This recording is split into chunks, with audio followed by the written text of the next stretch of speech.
I am very privileged today to be joined by Rafael Schwarz, and we're here to talk about AI-powered influence, transforming marketing strategies.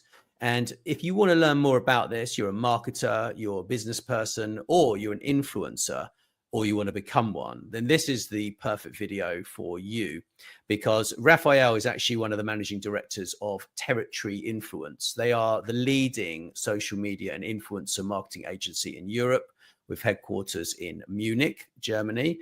With his team of 40 plus experts across Europe, Rafael specializes in business strategy and new business development.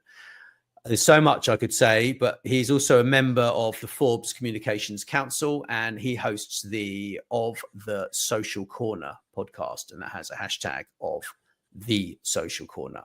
So yeah, I'm really looking forward to this conversation. We put a little bit of planning, obviously, into this. And I used to be in influencer marketing myself for a few years. I'm really looking forward to kind of digging into, these huge topics, really. So welcome, Rafael. Good to see you again. With pleasure. Thanks for having me. Welcome to Influential Visions. Here we interview futuristic leaders who share their deep industry knowledge and business experience with you, ensuring you have your finger on the pulse and your eyes wide open. Here is your host, Nathaniel Schuyler. You work at one of the leading social media and influencer marketing agencies in Europe.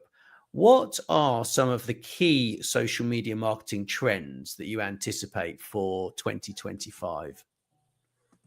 Oh, there are so many. I mean, social media is a constantly evolving, field of marketing, and obviously there's a lot going on the platform side. There's a lot going on with consumers and how they consume social media content, and there's a lot going on with regards to the creators that are active on those platforms.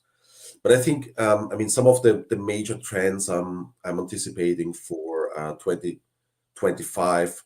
Are on the one hand side really the use of AI in social media, particularly generative AI, which makes it so much more easy for anyone to create great images, great text, great videos. So I think that's gonna really impact 2025, and we're gonna see a lot more AI generated content on social media. I think also another one is the rise of user generated content, whether that's just normal people talking about their daily life, whether that's employees acting as advocates for their companies. We see a lot of employee influencer activity these days, so that's a trend that is certainly going on. Or whether that's the whole area of brand collaborations with unpaid, very small niche influencers.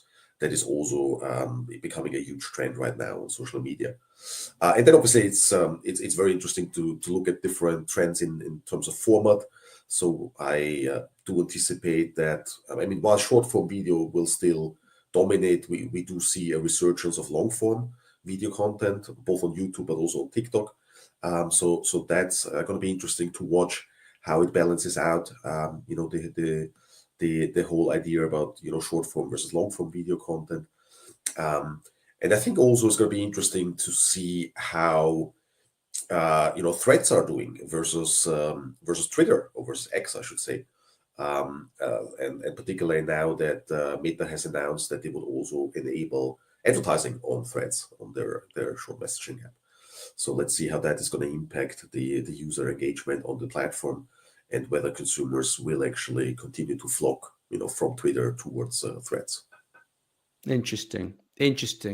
You made me think about these Ray-Ban glasses that I saw the other day, which are developed. Yeah. Right. And if you're listening to this and you've got no idea what I'm talking about, they're basically, I put them on and you can actually hear music, and you can hear extremely well. The way that they're designed is phenomenal, and you can record video. So much like the Snapchat glasses that were out, and whatever glasses, they're in collaboration with Ray-Ban. And you just sort of gave me a bit of enlightenment there, because I think, they develop with Meta. So that is obviously gonna make more and more people become producers of this great content, right? But But I'm sort of slightly worried about the deep fakes. I've been giving this a lot of thought. MIT were basically saying that deep fakes are quite worrying for this year. They think that people are getting much better at creating these sorts of things, and the problem I see is people just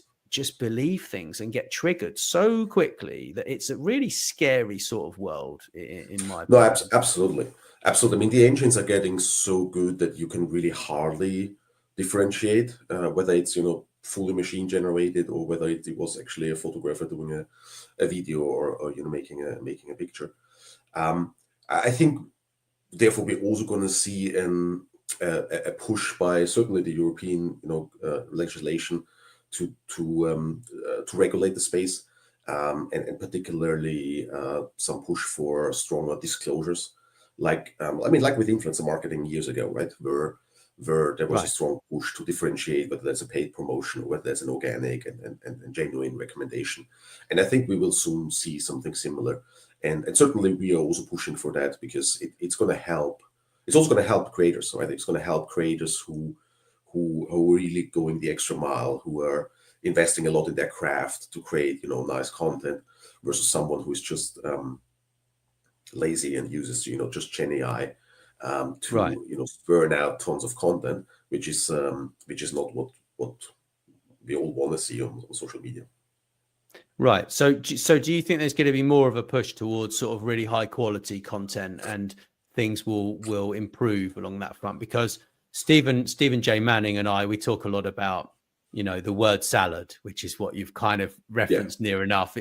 He coined that term, word salad, back in, I don't know, the 80s or 70s or something, which I think it comes from somewhere before, but it really is like that now. And we see so many influencers that are they're churning out all this content that really it's just a word spinner, right? And it's just, they don't put an opinion in it, and there's no style, and this is quite sad. I find it quite sad. Yeah, I think short term we will still see an explosion of content, simply because it's so much easier and it's so much more time efficient to create content with the help of Gen AI. I think we will also see an explosion in accounts. Again, because it's so much easier to create an entire account from scratch, and it's so much easier to gain followers with the help of those AI tools. So I think we will indeed, at least for the next 12, 18 months, see a massive explosion in both number of accounts and content.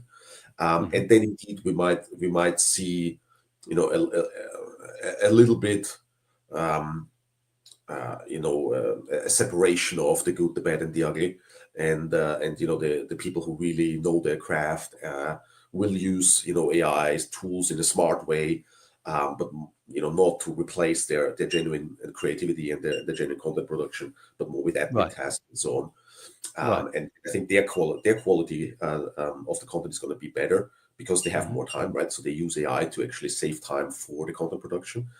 And then we will have a lot of people who just think that the machine can replace their creativity, and that's I think not going to work. Right. And when you talk about the explosion of accounts, are you sort of referencing like fake influencers, like virtual influencers that are created from? Is that what you're sort of referring to? Yeah, partly. I think we will see. I mean, everything from from genuine persons who have not been active in social media because it was too much time consuming for them, and they will, thanks to the help of actually AI, will now maybe start operating a YouTube channel or a TikTok channel. I think we will definitely see influencer avatars. Some of them with very, very interesting applications in terms of helping them actually become more active on multiple platforms, which they would otherwise just not be able to do. I think we will have a lot of interesting applications in terms of creator chatbots, so that mimic basically the tone of voice and the character of the creator. But since the creator doesn't have time to actually chat with millions of people, that might be an area where AI-powered chatbots may really help interaction and engagement with the audience. I think also AI powered translations are going to be amazing and going to help creators reach a massive audience that otherwise they're just the language barrier would prevent them from doing. But I also agree. I think we will also in the short term see a lot of virtual profiles, where the entire account is basically just AI generated, and I mean, with those virtual influencers, you see tons of different profiles, from totally cartoonish, very clearly not human-like, all the way to kind of human replicas, and you can hardly differentiate whether that's actually a human or whether that's just a machine generated image or a machine generated account. So I think we have all of that. Yeah, it's interesting because a brand can kind of circumvent influencers and set up their own, can't they? So they can create a persona which represents certain elements. I was talking probably about 4 years ago to this chap who ran an agency that just specialized in those sorts of fake. They are fake accounts. They're personas, right? And I just find it quite interesting.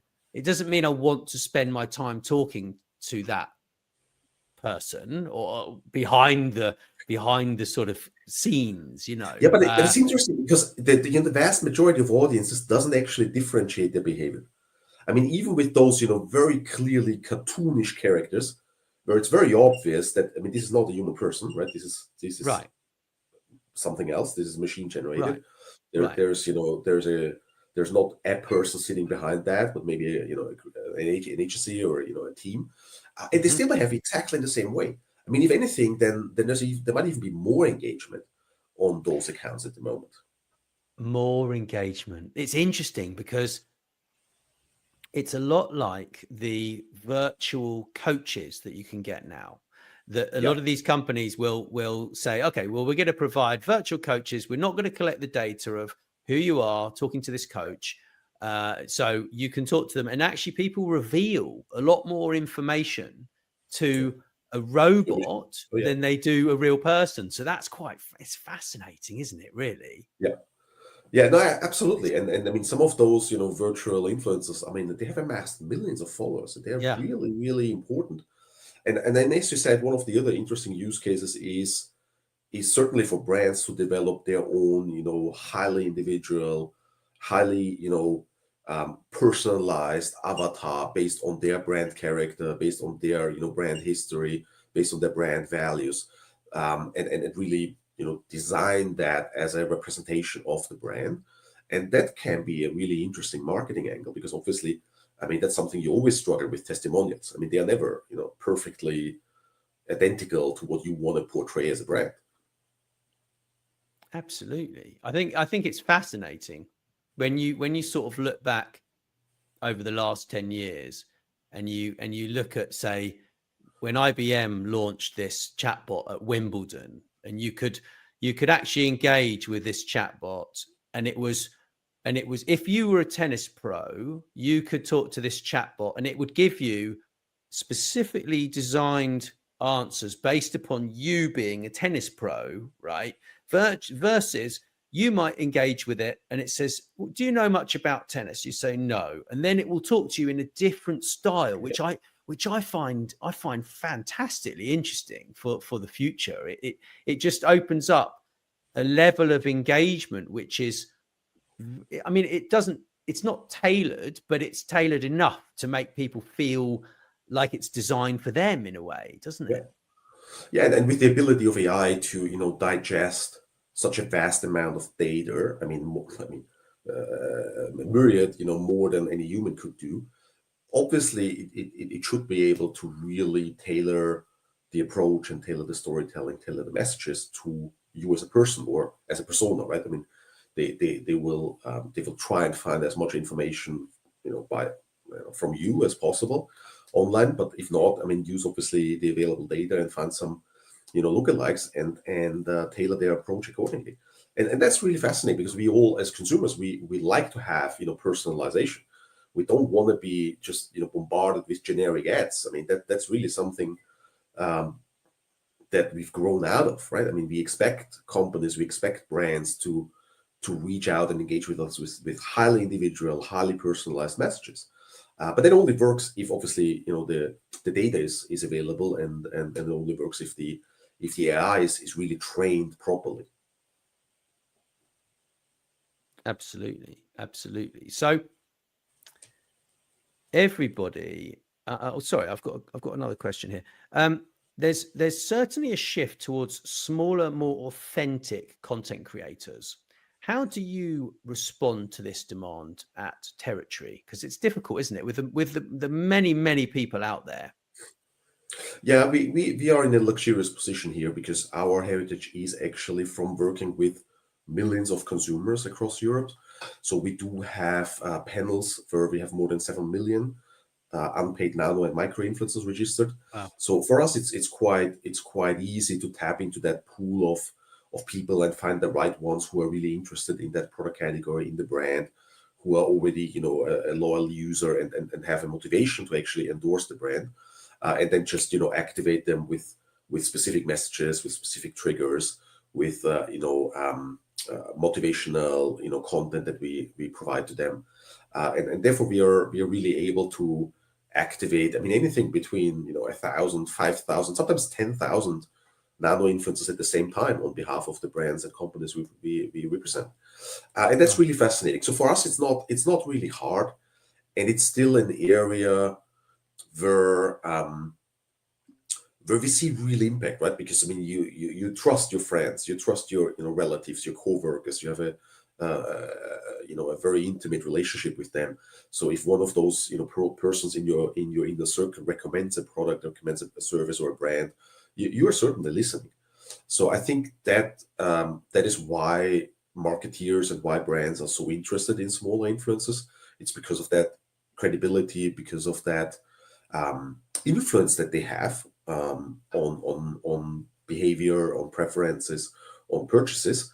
And the challenge is just basically to find an agency like Territory that is able to scale it, and not just work on a one-on-one relationship. I mean, that's something we've always been doing, but really be able to scale it and activate thousands of these profiles, because then you're going to get both the awareness, but also then the impact on in the marketplace.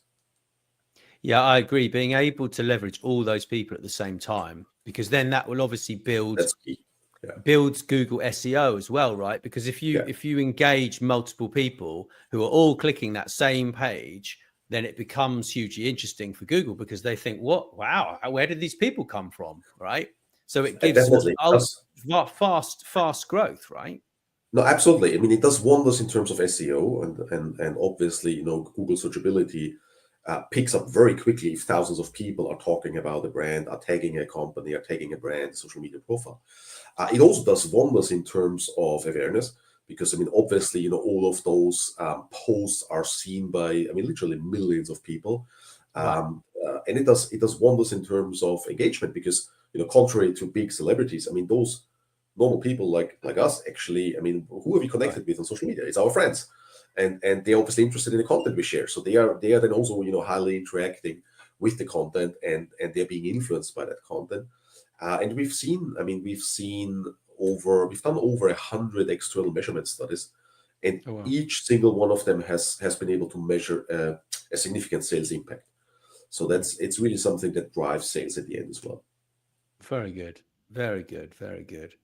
So I know we've talked a bit about AI these days, but what impact do you think Gen AI will have on the creator economy? Yeah, I think it's going to be significant. I think it's going to be significant both on the creator side itself, but also on the way that brands collaborate with creators. I think we've already talked a bit about the explosion of content, and all the profiles that I think we will see over the next couple of months, just popping up and being able to very quickly accelerate and get traction. I think that's going to be impacting certainly the creator economy. I think on the relationship with, or the collaboration between brands and creators, I think AI is also really going to help brands and agencies like us find the right creators.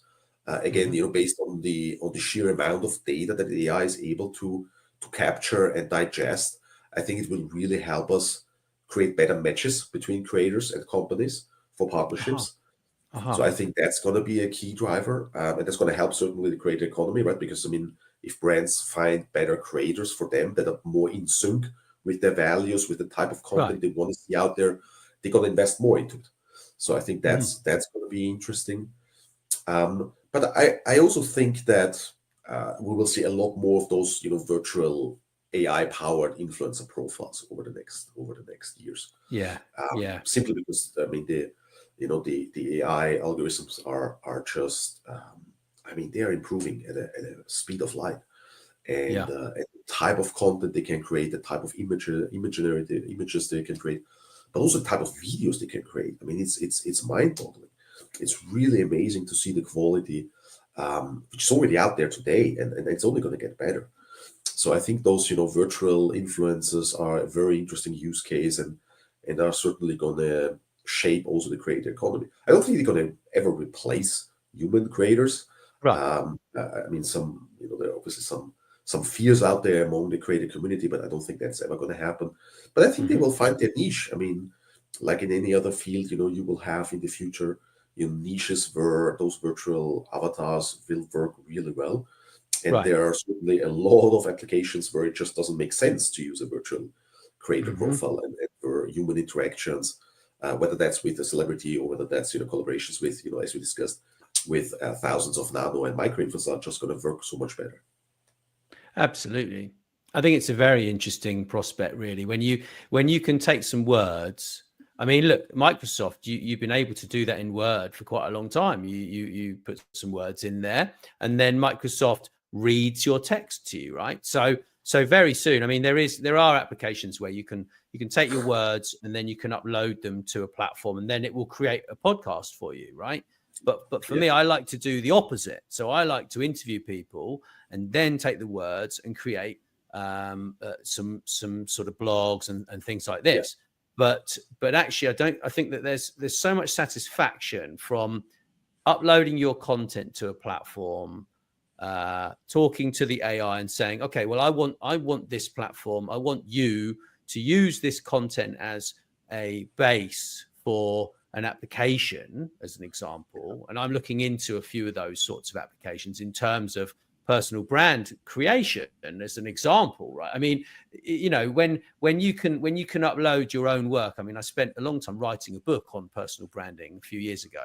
My father edited this for me at the age of 86 years old, and it was really funny because he was so into the perfect grammar and this and that, and in the end we just sort of agreed to disagree, and he said, okay, well, that's your style, I like it, it's good, it works. There weren't any mistakes. It was just a certain style thing, which it's prevalent in marketing, right?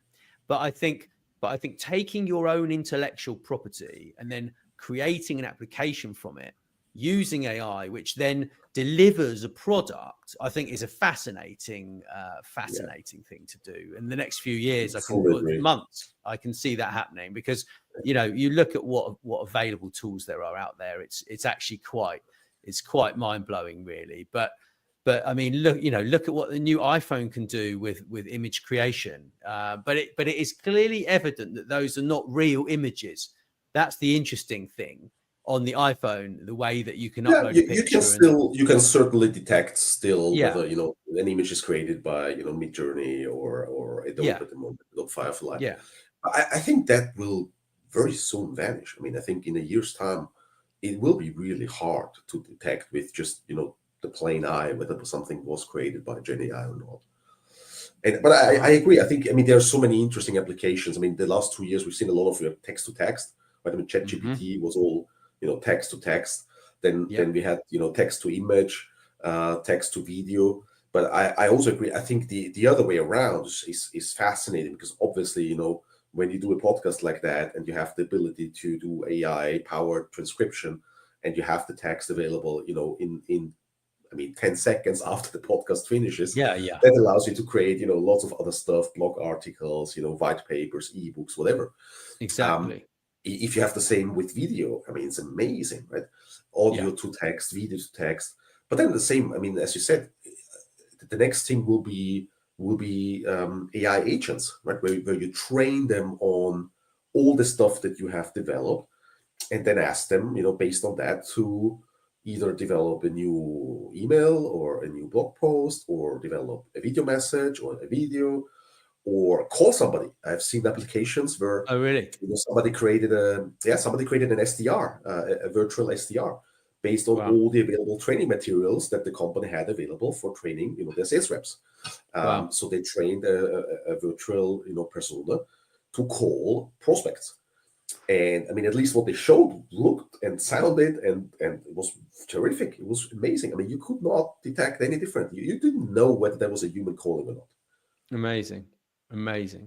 So yeah, they're very interesting applications out there. Yeah, and they're all developing all the time, aren't they? Very rapidly as well, which is fascinating. When you can do all these sorts of things, it then becomes more about style, doesn't it? There's this style substance kind of balance, isn't there? Which is, okay, so I have substance, but I don't have any style, or I have too much style and no substance. And then you have to kind of find some sort of quality volume balance, don't you? I suppose is kind of the thing, but it's also algorithm driven, isn't it? Because if the algorithm doesn't like your content, right, then the way that you're presenting it all becomes about just education. It's education, right? I mean, like anything, yeah. If you want to become an influencer, you need to learn how to become more popular. And how do you do that? You learn what you need to do, and you eventually tweak as many different variables, and then eventually people can't ignore you because you grow at such a rate. But then it's like you say, it's a lot to the micro influencer is an interesting piece, because I believe people trust them more than they trust a lot of these big influencers, and that's probably due to a lot of people being scammed, I think, recently with the Bitcoin sort of, they hack people's accounts and then they send messages to all the followers. I don't know if you saw that, post pictures, right? Because people are slack on their security, and then they're like, oh, well, I just invested in this crypto because I don't know who the hell it was. It doesn't matter, but it's someone big and famous. And then they lose thousands of dollars. And then the whole influencer marketing industry suffers because of some hackers that are manipulating people. It's a very difficult place to be, I think, in that. I fully agree. I mean, a couple of years ago, it was the influencers themselves, right? They had a lot of influencers who were advocating for NFTs and, crypto, and a lot of them got burned themselves and lost money themselves, but also obviously lost credibility with their followers. And now it's even worse, because obviously if some criminals are obviously stealing your persona and trying to portray yourself, and you don't even know about it. I mean, that's certainly not going to help the industry. No, but I think there are good people like you that are doing a great job. I'm sure you educate people to use two-factor authentication, right? And there's a lot of education. Yeah. No, you're absolutely right. I mean, we actually, we have a sister company that is actually really helping a lot of B2B companies. And one of the services that are most in demand right now is actually an education service on how to prevent, IT and cybersecurity attacks. Oh, wow. So we've created a lot of, trainings and education materials, and even gamified them to help companies create awareness among their employees and on what they need to do. And I mean, some of them are very obvious, like I mean, you're not going to pick up a USB stick from the parking lot and then you're going to put it into your laptop. But some of them are much more subtle, right? And much harder to detect. So it is important to raise awareness among everybody that that they're not only good people out there, and a lot of people want to try and break into your accounts. A lot of them want to try and break into your wallets, and you have to be careful these days.